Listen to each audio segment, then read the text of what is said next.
série de webinaires organisée par la Commission féminine nationale à l'occasion du mois de la femme. Nous allons à la rencontre des étudiantes de l'Université virtuelle du Sénégal pour discuter sur un thème qui a une importance capitale, à savoir le leadership féminin et représentativité estudiantine à l'UBS. Contraintes, opportunités et partage d'expérience. Suivons ce reportage. Moi, c'est Fatoumata Ndiaye, étudiante en licence 3 en mathématiques appliquées et informatique à l'Université virtuelle du Sénégal. Voilà, bonjour à tous. Je m'appelle Fatima Fall. Je suis étudiante en 3e année, spécialisée en économie appliquée. J'étais la présidente de la commission sociale en 2019, également la chargée de la communication du club EcoG de Dakar, et actuellement je suis la vice-présidente du Bénin. Bonjour, je m'appelle Sokhna Ndiaye, je suis étudiante à l'Université virtuelle du Sénégal. Je suis de la promotion 2, je suis en master en sciences de l'éducation. Je suis ancienne secrétaire générale du Bénin de Kaolack.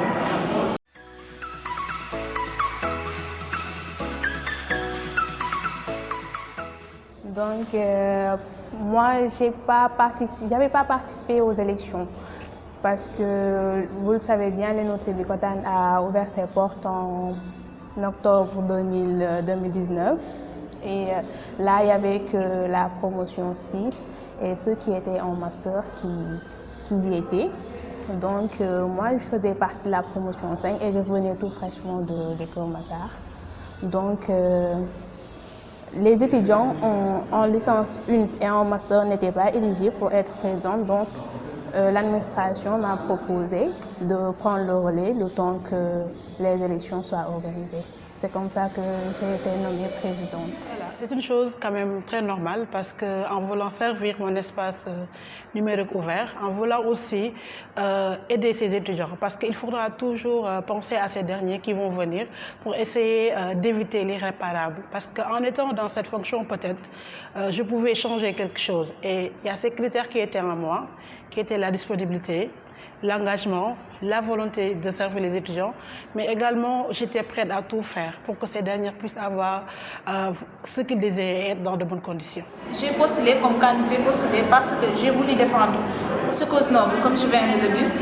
Je suis une étudiante qui s'engage beaucoup dans le domaine collectif, donc c'est un domaine que j'ai toujours voulu. Voilà quoi, j'ai jugé nécessaire de postuler.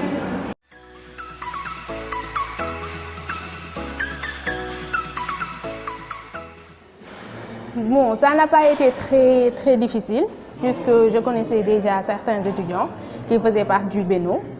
Seulement, il y avait quelques soucis par rapport à l'intégration, par rapport à l'engagement de certains étudiants. Mais du moment qu'il y avait une petite équipe qui se donnait à fond, qui était vraiment engagée, donc ça n'a pas été très difficile pour moi. Mon intégration dans le Bénin, donc, je dirais c'était grâce à 3 personnes, donc, qui étaient Cherba, Cheikh Batafal et Makodou Diaham. Comme on était dans le même club EcoG, lorsqu'ils ont su qu'il y avait des élections du Bénin, donc ils m'ont sollicité, donc j'ai été et en collaboration avec Morsela. C'était pas facile parce que comme j'avais vraiment mal entendu avec ces derniers, je veux dire Morsela, donc lorsque j'étais au siège pour vraiment me présenter, pour dire à ces gens-là que je voulais vraiment être membre du Bénin, donc c'était pas facile. Mais quand même, le premier jour, j'ai vu qu'il y avait des gens motivés, engagés qui étaient là-bas. Et donc, automatiquement, lorsqu'on faisait le programme, donc Morsela m'avait demandé si je voulais vraiment être présidente de la commission sociale et faire partie du collège élu. Automatiquement, j'ai dit oui. Je veux dire que mon intégration, c'est depuis 2017, fin 2017, si je ne me trompe pas. Autant des collectifs avec le président Edouard Koridjouf. Donc on faisait en élection la sortie du président Bassirou Gueye.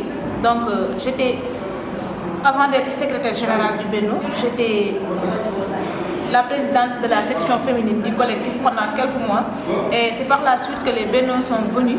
Et là, c'est comme ça que j'ai intégré au Bénin avec le président Sadio Keita. Et ensemble, nous allons travailler pendant 2 ans.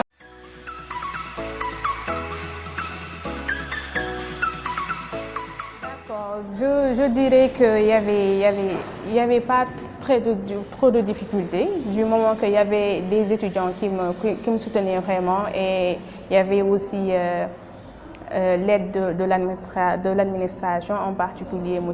Hassimou Diallo, qui m'aidait vraiment, qui me conseillait, me donnait les pistes pour mener à bien ma fonction. Donc, il n'y avait pas trop de difficultés, seulement qu'il y avait le manque d'engagement de certains étudiants. Mais à part cela, tout allait bien. Je ne vais pas dire difficulté, mais quand même il y avait des moments de faiblesse, parce que comme on dit tout le temps, travailler en équipe, ce n'était pas facile. Parfois, il y avait des idées qui différaient, mais malgré tout ça, on essayait de faire avec, et peut-être c'était ça qui voulait parfois, qui va engendrer, je veux dire, des conflits virtuels, des conflits silencieux entre étudiants. Et ce n'était pas facile, mais quand même, on essayait de faire de notre mieux, parce qu'on avait un même objectif, c'était de réussir dans toutes les activités. On a une cause noble à défendre, c'est-à-dire on défend les étudiants, mais on défend aussi la bonne cause, mais en même temps, on est étudiant aussi. Donc, on doit en même temps apprendre nos cours, mais en même temps défendre les étudiants. Assidu, on doit être assidu 2 fois, assidu au niveau de la plateforme, mais être aussi assidu dans les réunions et genre pour le Bénin. Donc, on allie à la fois 2 travails qui n'est pas simple. En même temps, on étudie et on est représentant du Bénin, donc c'est pas facile. Avec les voyages, parfois à l'UVS, on fait beaucoup de voyages, donc c'est pas facile.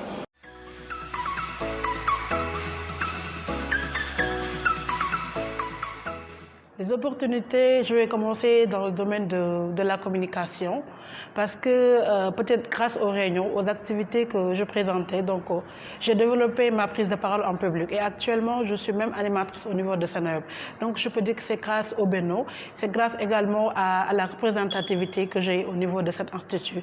Mais également il y a un côté professionnalisme que je dirais entre guillemets, parce que peut-être grâce au Bénin, donc j'ai appris à rédiger des TDR, j'ai appris également à faire un programme pendant 2 ans, et donc c'était quelque chose de plus pour moi. Et il y a une troisième chose qui m'a beaucoup marquée, c'est le travail d'équipe qu'on avait. C'était comme une famille, parce que voir des gens qu'on n'avait pas eu l'habitude de voir, et parfois à la maison c'est pas facile, mais en venant ici on a cet espoir d'aller mieux à rentrer à la maison. C'était une chose que j'admirais beaucoup et qui était des opportunités pour moi. Les opportunités, il y en a vraiment, parce que ça m'a permis d'avoir une carnet d'adresses très riche.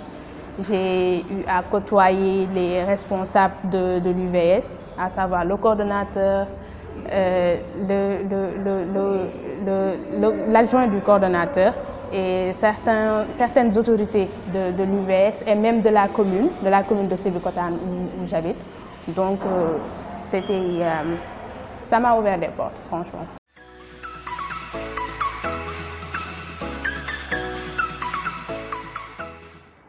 Je dis on notait, parce qu'actuellement, si on fait le sondage ici à notre ENO, on dirait que la présidente de la commission sociale, c'est une fille, Fatima Taba.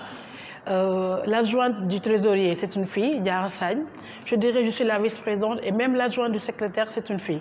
Donc si on peut dire noter, là je suis d'accord. Et pour cela, je me dis peut-être les filles n'étaient pas assez engagées, peut-être aussi elles n'osaient pas se mettre au devant de la scène. Mais quand même, il faut accepter qu'actuellement, il y a beaucoup de filles dans les espaces numériques ouverts, plus particulièrement au niveau des Bénin. Donc là, je dirais juste que peut-être que les filles ont un peu peur de diriger ces genres de structures. Je ne dirais même pas structure, ces genres de mouvements, mais bon, il n'y a pas quelque chose que les garçons peuvent faire que nous, les filles, nous ne pouvons pas. C'est vrai, à l'UVS, il n'y a pas beaucoup d'étudiantes qui se présentent dans les organes de représentativité, c'est-à-dire les Bénin et genre. Donc, je me dis que c'est juste un manque de leadership qu'on soit, qu'ont les étudiantes de l'Université virtuelle du Sénégal, raison pour laquelle elles ne sont pas toujours présentes au devant de la scène pour défendre les causes étudiantes.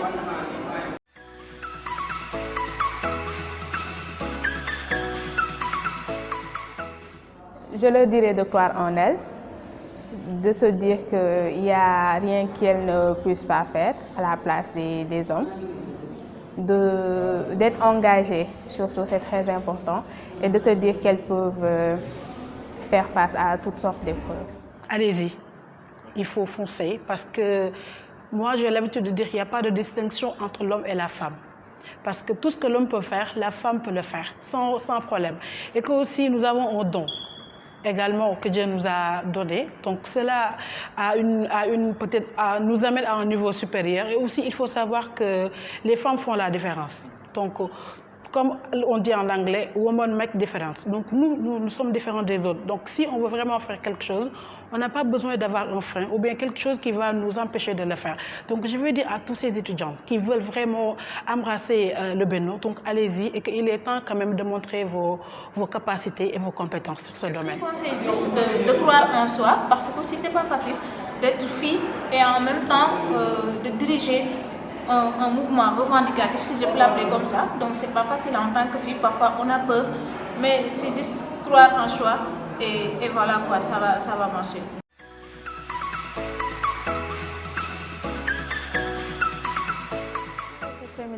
Donc je dirais déjà que l'UVS m'a permis, moi d'abord, d'être leader parmi les étudiants parce que j'ai eu quand même à diriger les étudiants de l'ENO de Sébikotane pendant presque une année. Donc je dirais que ça c'est quelque chose déjà par rapport à moi. Mais l'UVS aussi organise des panels de formation de leadership féminin aussi. L'UVS a encouragé la Commission féminine nationale de l'université à organiser un concours d'éloquence qui s'est tenu en 2020 et c'était réussi vraiment. Donc je dirais que l'UVS fait vraiment des efforts dans ce domaine et fait au maximum pour que toutes les étudiantes s'intègrent et aient leur place dans cette université. Peut-être cela a toujours été promu parce que si on prend l'exemple de Madame Ndeye Aminata Diagne, qui a vraiment été un modèle pour nous, vraiment qui a toujours peut-être bousculé ses étudiants en étant sur le terrain pour mieux faire. Il y a l'exemple de Absa Gassama, Madame Koudjegei de la DIZI, ce sont des gens qui nous ont vraiment peut-être aidés, qui nous ont motivés. Donc pour moi, le leadership féminin à l'UVS a toujours existé. Et si on prend l'exemple de la Commission féminine nationale cette année-ci, donc il y a un changement. Il y a beaucoup de femmes maintenant qui veulent intégrer le Bénin, donc sans souci. Donc pour moi, à l'UVS, donc le leadership a toujours été promu. Quand Marie Théoniane disait aucune lassitude, sans aucun énervement, parce que vous êtes jeune. Et la jeunesse, c'est de l'énergie pour le travail. Donc, chers UVSois et UVSoises, moi, je ne suis pas trop féministe, je suis pour les deux camps. Donc, quand il disait apprenez, c'est l'âge où on apprend, travaillez dur, c'est l'âge où on ne se repose pas et soyez assurés que la route serait au bout. Donc c'était ça mes mots et surtout côté des filles, ayez de l'estime de soi, surpassez-vous pour tout obstacle, vous êtes capable d'aller jusqu'au bout. Donc je vous remercie et à la prochaine. Voilà, c'est tout pour aujourd'hui. On se donne rendez-vous très prochainement sur un autre numéro de webinaire et avec d'autres thèmes. Je profite de cette occasion pour remercier la Presse Académie et surtout Actu Eno. Mes mentions spéciales à Madame Ndeye Aminata Diagne, directrice des espaces numériques ouverts de l'UVS. Bye bye.